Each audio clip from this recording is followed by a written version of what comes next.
Hey guys, today I'm going to be ranking all of the RimWorld traits in the vanilla game. I'm going to be going through them each in alphabetical order, describing what they are, how they affect gameplay, and why they could be considered good or bad, and ranking them from awesome down to horribles. I will also have a section called very situational, which will be those few traits that really depend on the sort of playthrough you're going through. I will say this is all my personal opinion. It will very much depend on the kind of playthrough you're going through, your personal experience, and how you like to play the game. This is just how I rank things. So by all means disagree with me. Let me know in the comments if you do disagree with me. I'd be interesting to see why you disagree with me. Yeah, just take everything I say with a pinch of salt and we'll be all good. Let's get started.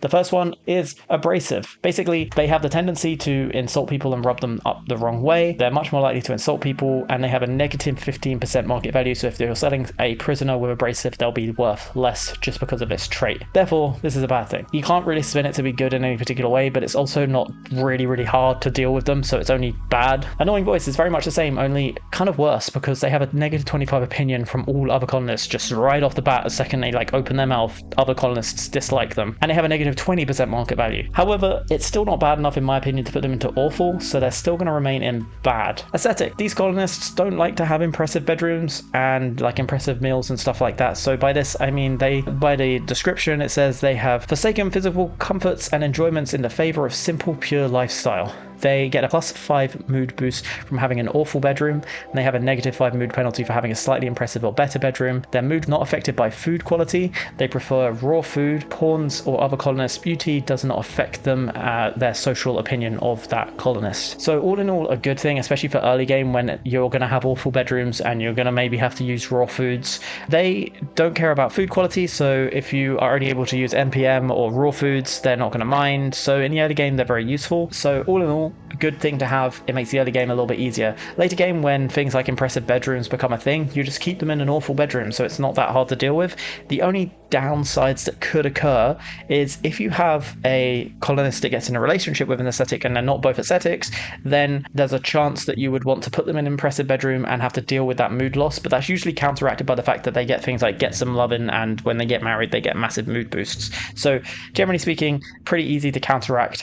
I wouldn't say that it's something that makes me go, I need this colonist because they have this trait, and deal with any other negatives of that colonist. It's definitely a sort of good to have, but I don't really care if they don't have it. There's actually a trait missing called Asexual, and Asexual just means that they can't have romantic relationships. They will not have any romance with other people. This is actually just a bad thing all in all, and kind of not as bad as these things because it's not a straight up negative effect, but it means they can't have a good thing happen, which is romantic relationships are good within the game, because if you have a romantic relationship, there's a chance that you can share beds with a colonist, unless your ideology, if you're playing with ideology, doesn't allow it, but you can basically put them in a double bed together, which means they can share a bedroom before it becomes a barracks. So you can have two people in one bedroom, which means you can spend less on the bedroom to make it an impressive bedroom because there'd be two people sharing it. They also get all the mood boosts of getting some loving when they're getting down and dirty, and also when they get married they get a massive mood boost. The whole colony can get a mood boost from a marriage because there's a party involved with it. So all in all, romantic relationships in the game are a positive effect. So being asexual and meaning that you cannot have that happen for a particular colonist is only going to make things technically worse for them.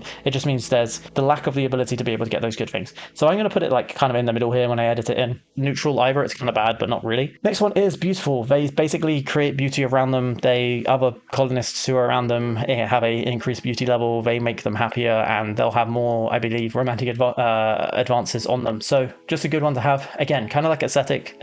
Makes things better, but not by enough that I care to really go out of my way to find a beautiful colonist. Next one is Bisexual. Now this is kind of the opposite of Asexual, only the odds of it actually increasing a romantic relationship occurring are not very high, and I'll explain. So bisexual means they are attracted to both sexes, so they can have a romantic relationship with, if they're a man, they can have it with both a man and a woman. If they're a woman, both a man and a woman. However, a bisexual colonist, to have a romantic relationship with someone of the same sex, the other colonists of the same sex that they're attracted to also needs to be bisexual or needs to be gay, which is another trait that you can get. It's gay. The odds of getting a bisexual colonist are already relatively low because it's one of many traits. It's not like a super high chance one either. The odds of getting a second bisexual or gay colonist is also low, but not only do they have to be bisexual or gay as well, they also need to be of the same sex. So if you could get a man bisexual and then a woman bisexual join, and they could still end up together because they're both so bisexual, but the odds of you could also have just a man and a woman without that trait and they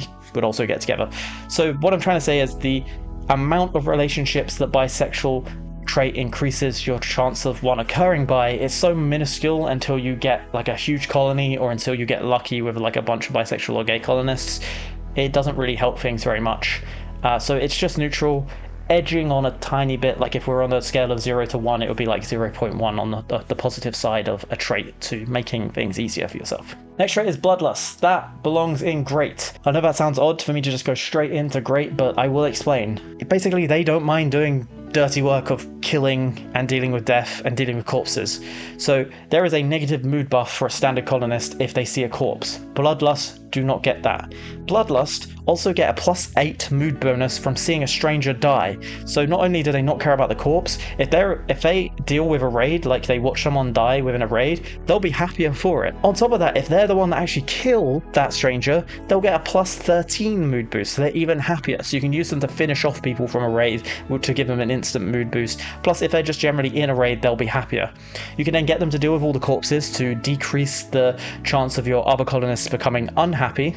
They also get a mood boost if they wear human leather clothing. Now, this isn't necessarily something you may go out your way for, but if you do decide to, you can give them a +3 to +8 mood boost from using human leather clothing. And human leather is a leather that you're not going to use on other non-bloodlust, or there's also Cannibal that don't mind wearing human leather, but you're not going to use that on other ones, so you aren't going to waste maybe your hyperweave on your bloodlust because you can just get a little mood boost from using human leather on them. The other good thing is they don't mind wearing tainted clothing, so if you kill an enemy raider who has incredibly good armor, but you just kill them so their clothing becomes tainted, your Bloodlust person can still wear that really good armor. The reason why it doesn't make it into awesome is because they are 4 times more likely to cause a social fight. Next one is Body Modder on our list. For some reason it's not on this list. Body modders want to have their body modified by prosthetics, bionics, archotech stuff. So basically they want to replace their body parts. They get between a +4 and +13 mood boost from having body parts that are made from something else. They get a -4 mood penalty for not having prosthetics, and they have a +8 opinion of other colonists that have body parts replaced by prosthetics, etc. All in all, it's kind of neutral, but to good.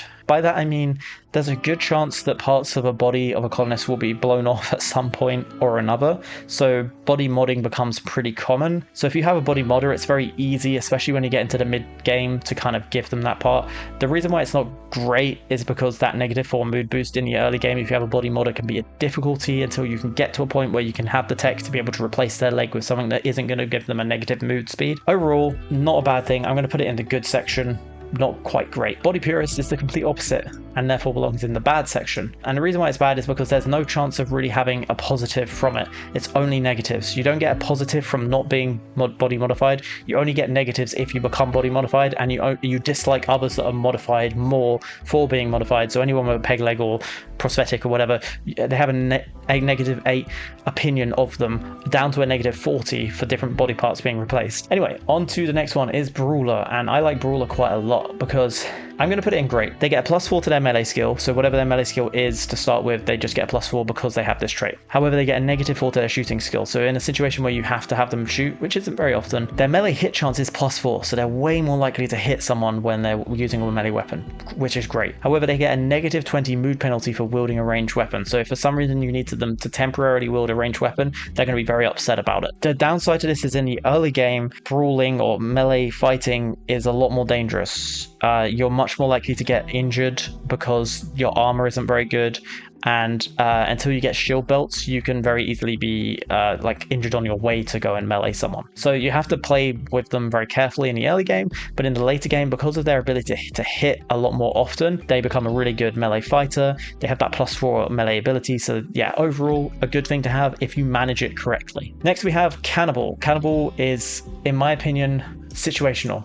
It gives just a bunch of boosts for using human meat. If you're not planning on doing a cannibal run, it's kind of neutral effect. Like, it doesn't gain, they don't gain anything because they haven't not eaten cannibal human flesh, but also you maybe don't want to do a cannibal run. Very situational to being good for certain runs and being bad in other runs. Next we have Careful Shooter. To me, this is neutral, just pure on neutral. The reason this is neutral is you have a 25% increase aiming time, but a 25% increase shooting accuracy. So you're much more likely to hit a shot when you shoot, but you'll take your time to take the shot, which is perfectly fine and especially good when hunting. That being said, if you are being chased by something, you take too long to shoot, you'll have to move back, and it just becomes harder to micromanage them in a fighting situation, especially against melee people that are charging you. So for that reason, there's kind of like good side, bad side, kind of evens out. Chemical fascination is awful in my opinion, and I'll go into detail why. Basically, they want to have drugs. There's a new need meter within their needs called chemical, and as it goes down, they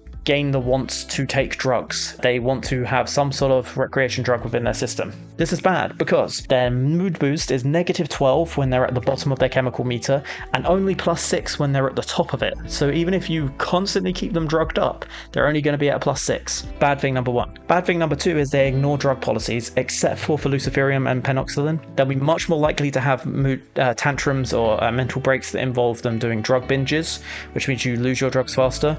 In the early game, getting hold of drugs isn't your first top priority, so they can be upset right at the beginning, causing mental breaks and issues. They'll constantly be on drugs, which some drugs have good upsides, but they almost all have downsides.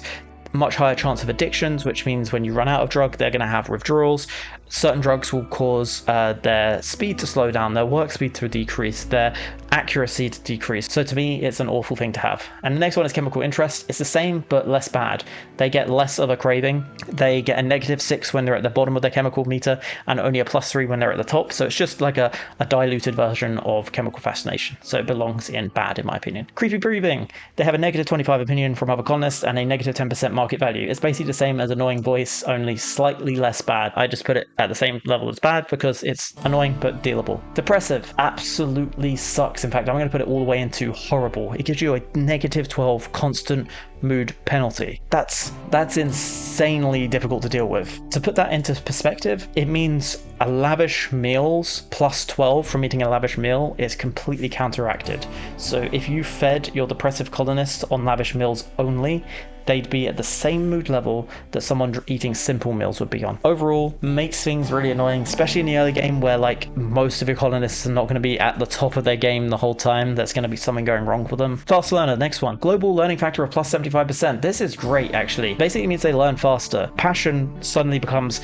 as good, if not in fact better than a burning passion. Burning passion becomes incredibly fast. So if you have someone who has a burning passion and fast learner, they're going to learn that skill super quickly. It's amazing. So yeah, good to have. Next we have is fast walker. Again, goes into the great category. It gives you 0.2 squares per second how fast you move across them. Really useful. Means you can outrun stuff. Next trait is gay. Gay is, well, the colonist is only attracted to other colonists of the same sex, which means they can only get in a romantic relationship with other colonists that are gay or bisexual and of the same sex. It means the chances of them getting a romantic relationship but within the game, just due to the probability of getting the trait of someone of the same sex in your colony, is quite low. So the chance of a romantic relationship for a gay colonist is unfortunately not very high, which means it's kind of neutral to similar levels as asexual, just purely based on how unlikely it is to get them in a relationship. It's not impossible, it just makes things a little tougher to get them into a romantic relationship, which is ideally what you want to have all of your colonists paired off so they can share a bedroom, be happy in their couple,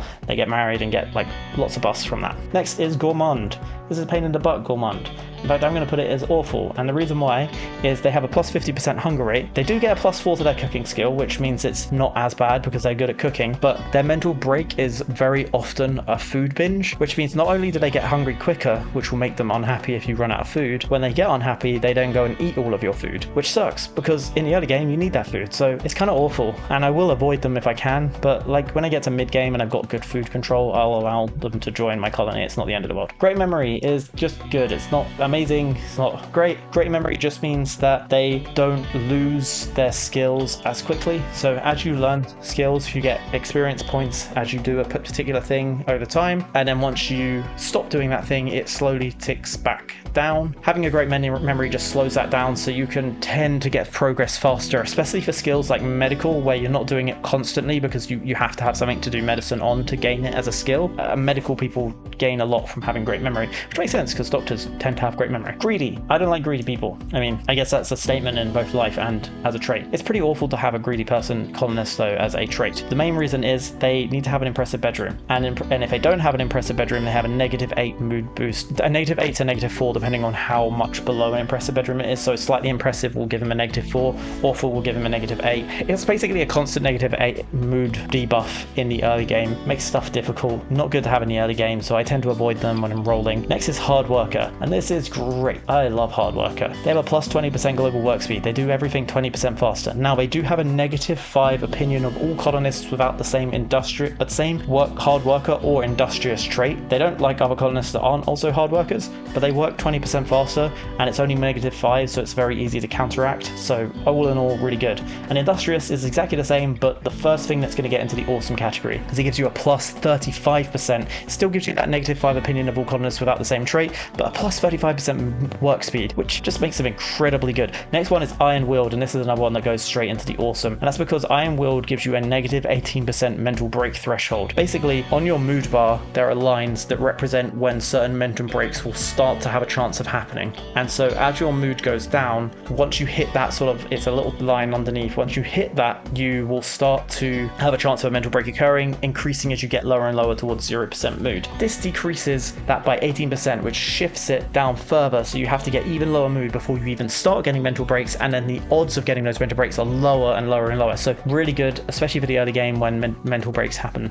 more frequently, I'd say, before you can get control over very basic things like food, shelter, and things like that. Next is jealous. This is also, in my opinion, awful to have. It's as bad as greedy. They get a -8 mood penalty for not having the best bedroom. Now, this annoys me because, yes, it's kind of easy enough to deal with because you just give them the best bedroom, but if you are, say, playing on royalty DLC, your like duke or whatever, you're aiming towards to having your like leader of your colony needs to have usually some level of bedroom that reaches certain standards, and therefore if you have a jealous colonist, they'll either constantly have a -8, or you have to then build like 2 of these rooms and have one of them slightly better than who really should be your leader and you should be treating as the best. So it really annoys me, so don't like them. Jogger, awesome. One of the best things to have in the game as well. It's the same as Fast Walker, only it's plus 0.4, so it's twice as much additional move speed, makes them even faster. Kind, which this writing kind of looks like it says wind, but no, kind. They sometimes tell others kind words, which gives them a plus 5 mood boost, and they will not insult others. It's a good thing to have, not like really, really good, like you need to have it type thing,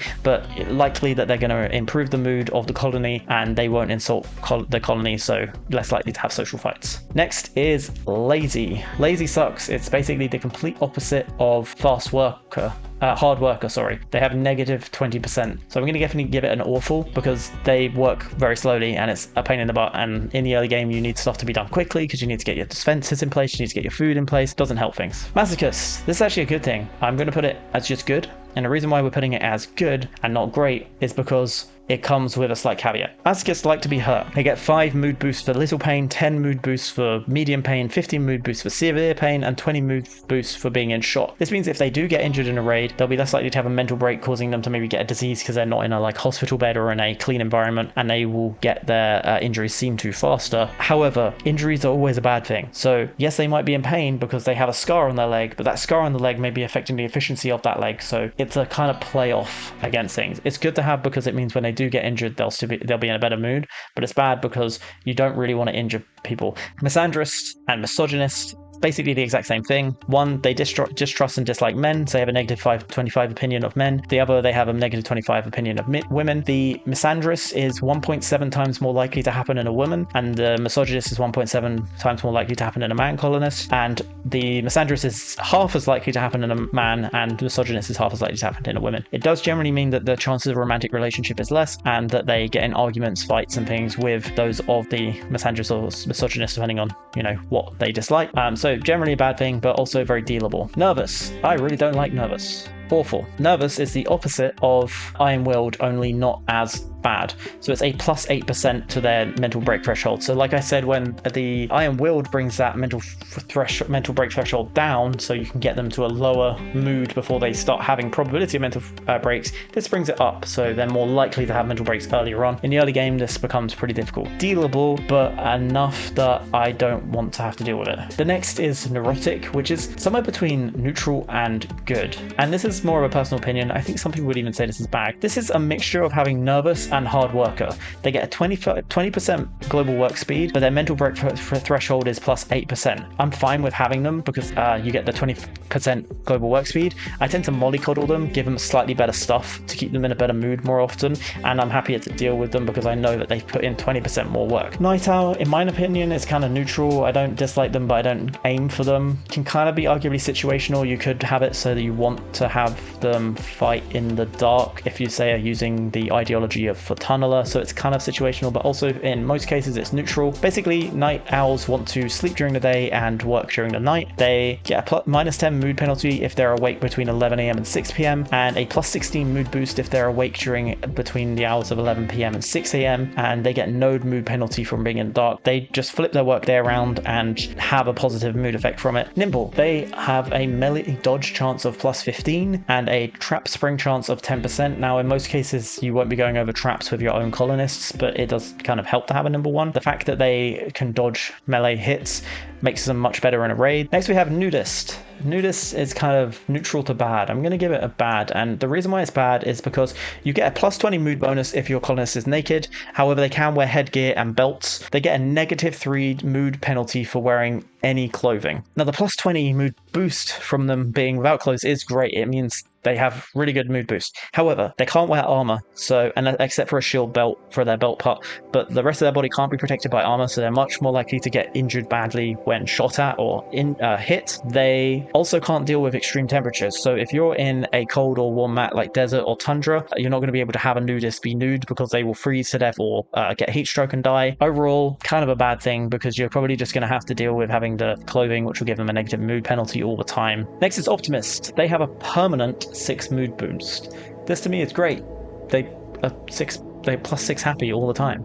This is brilliant. Pessimist is awful. Pessimist is just like, slightly less bad version of Depressive. It's negative 6 mood penalty. Optimist means they get the plus 6. Pretty, same as Beautiful, only it's plus 1 instead of plus 2. I still give it a good because it's still just an overall positive thing. Doesn't mean I'm going to choose a colonist because of it, but definitely helps. Psychically, okay, so these are all the psychic stuff, right? So if you're just playing the base game and you're not playing with royalty DLC and ideology DLC, this will obviously have a much different effect. But psychic drones will affect them differently based on if they're deaf to hypersensitive, whereas in royalty, if they are psychically deaf, they can't use psychic powers. To psychically hypersensitive, it means they can gain some additional psychic abilities a bit faster and stuff. So it's based on a percentage-based thing. So psychically deaf means they cannot have no psychic things affects them. So psychic drones don't affect them. They cannot learn psychic abilities. Generally speaking, a kind of negative thing to have overall. There is the positive that if you have a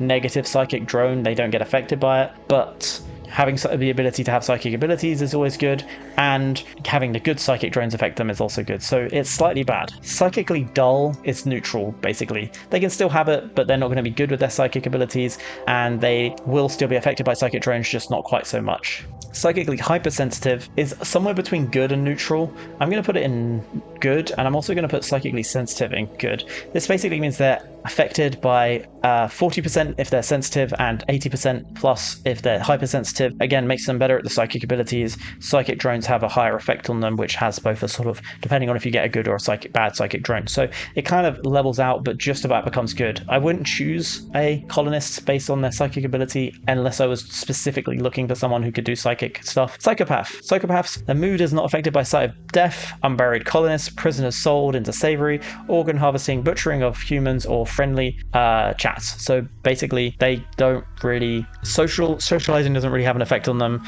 All the bad stuff of like corpses and butchering and things like that have no effect on them. So it's kind of a good thing.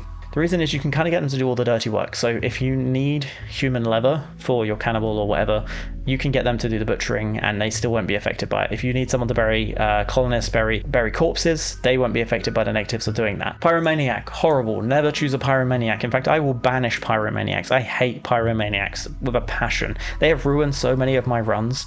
I try occasionally, I'm just like, oh yeah, I'll try another pyromaniac. No, not gonna happen, never gonna do it again. I hate them. Pyromaniacs, when they have a mental break, they set fire to stuff. They can literally burn down your entire base.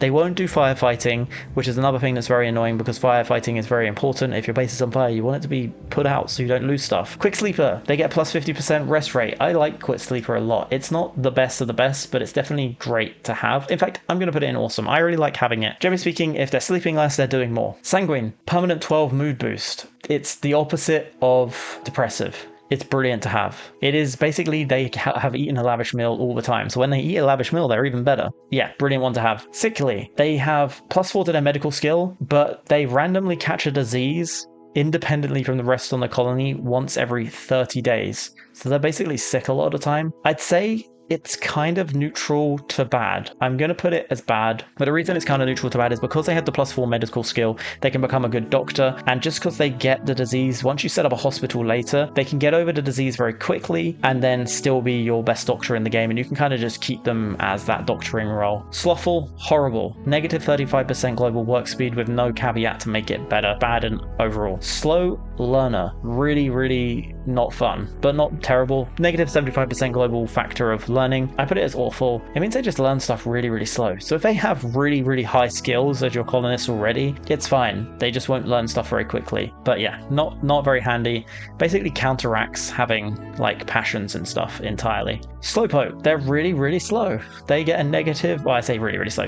Their mood speed is negative 0.2. So it's the same as having the opposite of Fast Walker. So again, awful to have. Not like horrible, but definitely annoying to work with. If they're slow, they're doing less work. If they're slow, they're more likely to be caught by raiders. Staggeringly ugly is the opposite of beautiful. So bad. It creates a -2 of beauty around them. Steadfast is the slightly less insanely good version of Iron Willed. So again, goes into the great section. It's -9% mental break threshold, so brings that mental break threshold down, meaning they'll be less likely to get mental breaks. Super immune. Their immunity speed, gain speed is 30%. This is kind of situational to good. And the reason why it is kind of situational to good is because if you're on a map that gains a lot of diseases, like a tropical rainforest, then having super immune is very useful because it increases your immunity gain speed by 30%. You'll get over a disease much quicker. But if you're on a map that doesn't get a lot of diseases, it's kind of like still going to be helpful, but also it doesn't matter. So yeah, super immune, good to have. Teetotaler. I don't like Teetotaler at all. In fact, I put that as awful. And the reason I put it as awful is that, so a teetotaler will not go on binges, cannot be directed to take non-medical drugs, forced administration of a drug will cause a -20 mood penalty, and -25 opinion of any pawns with a chemical fascination or chemical interest. Recreational drugs can be good for increasing recreation, good for increasing mood, good for dealing with if someone's in pain, it can decrease the pain for them for a bit, put them in a better situation. It's good to have someone, you choose that as an option. If you really need to boost the mood of your colony, it's good to have drug taking ability. Too Smart, they get a +75% global learning speed factor, but a +12% mental break threshold. So they learn everything quickly, but have a much higher chance of having a mental break, which sucks. So it's kind of neutral to being good. It's hard to say. If you mollycoddle them a little bit like I suggested doing with the neurotic, if you kind of mollycoddle them, that +75 learning speed factor can be a good thing, especially if they're, say, for example, a researcher with a burning passion. Too Smart can be very useful. I think it's kind of like situational to neutral. In fact, I'm going to put it in situational. It can be good in certain situations. Tortured Artist. This one's an interesting one. They have a permanent -8 mood boost. However, they have a 50% chance of receiving a mental inspiration for creativity after a mental break ends. So you kind of want to piss them off and get them into a mental break. They have their little tantrum, and then they have a 50% chance of getting inspired creativity, which means they can create something 2 ranks higher than they would have created it. Sorry, if it was normal, it would be all the way to excellent type thing. I believe it's something like that. I think there is some percentage chances involved, but roughly something like that. It's very situational. Again, it's kind of like good, but also situational. I think a lot of people love to abuse it, but also you have to be willing to kind of abuse it to really get the best out of it. Tough is awesome. You take 50% damage on all hits, so you're literally twice as strong in terms of taking damage as anyone else. So brilliant. Oh, wait, we've got transhumanist. Oh, okay, so transhumanist is... So body modder is the same as transhumanist, only they changed it in game. So this is why I was wondering where the body modder was. Transhumanist is basically the same as body modder, so I'm gonna give it where I was gonna put it in the sort of this area. I'm gonna pop it in good. Transhumanist does the same thing, boost for body modding, negative if they don't have body modding. Trigger happy. Trigger happy is you have negative 50% aiming time, so you shoot a lot faster, but you have 25% shooting accuracy decrease. This is good because you only take half this time to shoot. You are going to hit 75% of the time, but you can shoot twice as fast, and you're still going to hit more bullets than someone who's just 100%. Generally speaking, a boost to shooting ability, you're going to miss a fair few more times, but it does mean that you're going to shoot a fair few more times. Ugly. It's the same as staggeringly ugly and the opposite of pretty. It's only a -1 instead of a -2. A bad thing, but not terrible. Undergrounder. You basically don't like going outside, so mood not affected by darkness, no outdoors or space needed, +3 mood when indoors, +4 mood when underground, and -3 mood when outdoors. So if you're doing a mountain base, Undergrounder is a really good trait to have. Undergrounder is also a really good trait to have in a colonist that is always inside, say a colonist that you want to constantly be researching. It's situational. Situational to good in my opinion, because you can always deal with an Undergrounder. It's only -3 when they go outside, whereas you can get a +3, +4 for them being inside. So situational, but also kind of good. Very neurotic. This is difficult, right? Neurotic meant they got a 20% global work speed and a 8% mental break threshold. So they're more likely to break down, but they are 20% faster at working. Very neurotic, they have a 40% global work speed, but there is a 14% chance of them having a mental break threshold. I would again, this is hard for me because I kind of want to put it as great because it's something I like to play with, because 40% increased work speed means they get stuff done so quickly, and you can just mollycoddle them, like you look after them a little bit more and focus on giving them the best stuff to begin with until you get them at a stable situation for happiness to then control those mental breaks. However, in the early game that's hard to do, so they're way more likely to go on mental breaks and it can lead to really bad things. It's hard to say. I like it. I think it probably deserves to be in good, not great. I like it though. Volatile. They're on a hair trigger at all times as a description. They have a +15% mental breaks thing. This is horrible to have. It's just like the worst, the absolute worst thing to have. They're just always ready to have a mental break. And last but not least, Wimp. Their brain shock threshold is -60% to 20% base, and they have a -15% market value, so they're worthless. Basically, when they get injured, they're much more likely to become immobile and pass out than colonists that are not a wimp. Overall, bad to have, and generally speaking, you want to keep a wimp out of the fight. So there we go. That's my ranking of all of the RimWorld vanilla traits. So let me know what you think in the comments below. Hopefully that gave you a slight insight into how I feel about all the different traits, how they could be useful, not useful within your playthrough. And yeah, I'll see you guys on the next one.